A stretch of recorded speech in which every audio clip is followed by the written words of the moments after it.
Assalamualaikum warahmatullahi wabarakatuh. Selamat pagi anak-anak. Gimana kabarnya hari ini? Semoga kalian semua tetap sehat dan selalu bahagia. Nah, di sini Ibu Guru akan mengajari kalian tentang pelajaran hari ini, di mana Bu Guru sekarang menggunakan virtual video untuk pembelajaran kalian yang sekarang lagi belajar di rumah saja.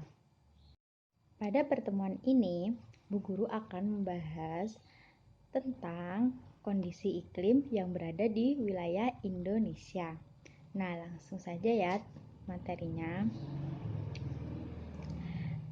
Dari materi ini, Bu Guru menentukan bahwa tujuan dari sekalian belajar pada tema hari ini yakni agar mampu menjelaskan bagaimana kondisi iklim yang berada di wilayah Indonesia. Nah, Indonesia itu berada di wilayah apa? Siapa yang tahu? Dan apa? Mungkin dari teman-teman sudah banyak yang mengetahui. Nah, wilayah Indonesia sendiri itu berada pada wilayah tropis, di mana ciri daerah yang beriklim tropis itu memiliki suhu udara yang tinggi sepanjang tahun, yaitu sekitar 27 derajat Celcius. Di daerah iklim tropis, tidak ada perbedaan yang jauh antara suhu musim panas dan suhu musim hujan. Nah, kondisi ini berbeda dengan daerah lintang yang suhunya sangat berbeda jauh antara musim dingin dan musim panasnya. Nah, suhu pada musim dingin bisa mencapai min 20 derajat Celcius, sedangkan pada saat musim panas mencapai 40 derajat Celcius, seperti itu. Nah, jika di wilayah Indonesia secara umum iklimnya itu dipengaruhi oleh 3 jenis iklim, yaitu iklim muson, iklim laut, dan iklim tropis. Gambaran tentang ketiga jenis iklim tersebut adalah sebagai berikut. Nah, yang pertama, iklim musim. Dipengaruhi oleh angin musim yang berubah-ubah setiap periode waktu tertentu. Biasanya, satu periode perubahan adalah 6 bulan. Nah, yang kedua, iklim tropis. Terjadi karena Indonesia berada di daerah tropis, suhunya yang tinggi mengakibatkan penguapan yang tinggi dan berpotensi untuk hujan. Nah, yang ketiga adalah iklim laut.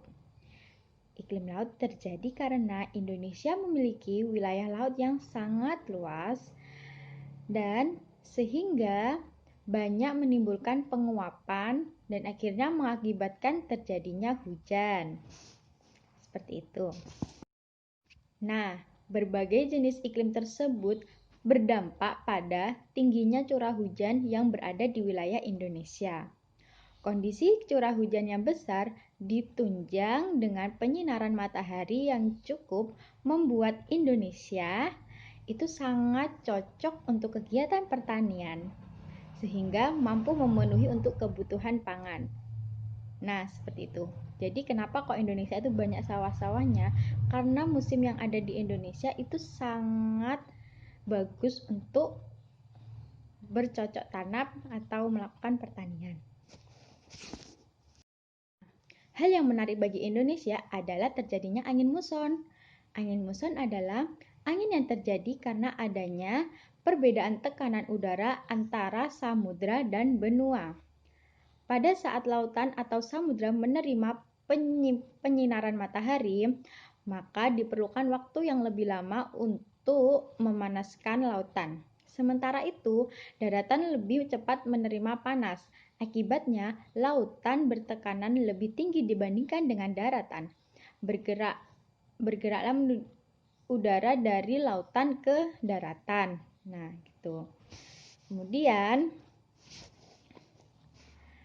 pada saat musim hujan di Indonesia, Oktober sampai April, angin muson yang bergerak dari Samudra Pasifik yaitu menuju wilayah Indonesia berbelokan oleh gaya Coriolis sehingga perubahan arahnya menjadi angin barat atau disebut dengan muson barat. Pada saat bergerak menuju wilayah Indonesia, angin muson dari Samudra Pasifik telah membawa banyak uap air sehingga diturunkan sebagai hujan di Indonesia. Nah, kayak gini gambarnya. Tuh. Nah, kemudian peristiwa sebaliknya terjadi saat musim kemarau, yakni bulan Mei sampai bulan September. Pada saat itu, angin muson dari benua Australia atau disebut angin timur yang bertekanan maksimum bergerak menuju ke benua Asia. Yang bertekanan karena benua Australia sekitar 2/3 wilayahnya berupa gurun, maka udara yang bergerak tadi relatif sedikit uap yang dikandungnya. Selain itu, udara tadi hanya melewati wilayah lautan yang sempit antara Australia dan Indonesia, sehingga sedikit pula uap yang dikandungnya. Pada saat itu di Indonesia terjadi musim kemarau. Nah, seperti ini. Nah, jadi adanya musim yang ada di Indonesia itu sangat cocok sekali untuk bercocok tanam, untuk melakukan pertanian, melakukan perkebunan karena curah hujan yang ada di Indonesia itu tinggi. Nah, kegiatan-kegiatan pada saat musim hujan dan musim dingin seperti musim kemarau. Petaninya itu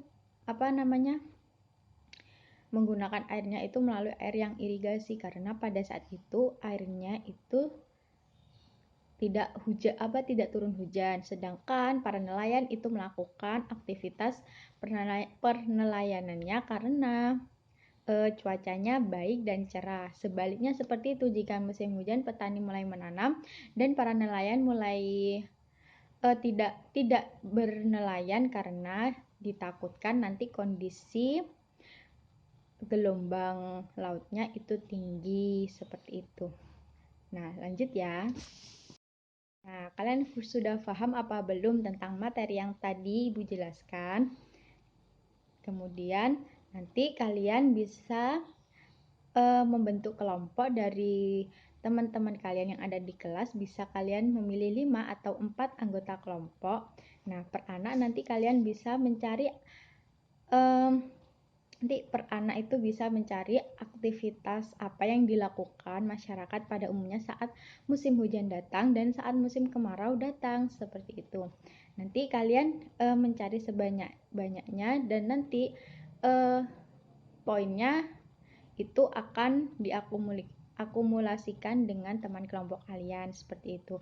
Jika teman kalian dapat 5, kalian dapat 3, nanti diakumulasikan dan yang terbanyak itu siapa, seperti itu. Jangan lupa ya digarap. Oke. Terima kasih untuk mengikuti pelajaran online hari ini. Jangan lupa ya untuk mengerjakan tugasnya dan juga jangan lupa untuk stay di rumah saja. Keep healthy, stay safe dan jaga kesehatan masing-masing. Jangan bandel, jangan suka keluar rumah ya. Tetap di rumah saja. Sampai jumpa pada pertemuan berikutnya. Sekian dari Ibu, kurang lebihnya mohon maaf. Wabillahi taufiq wal hidayah. Wassalamualaikum warahmatullahi wabarakatuh.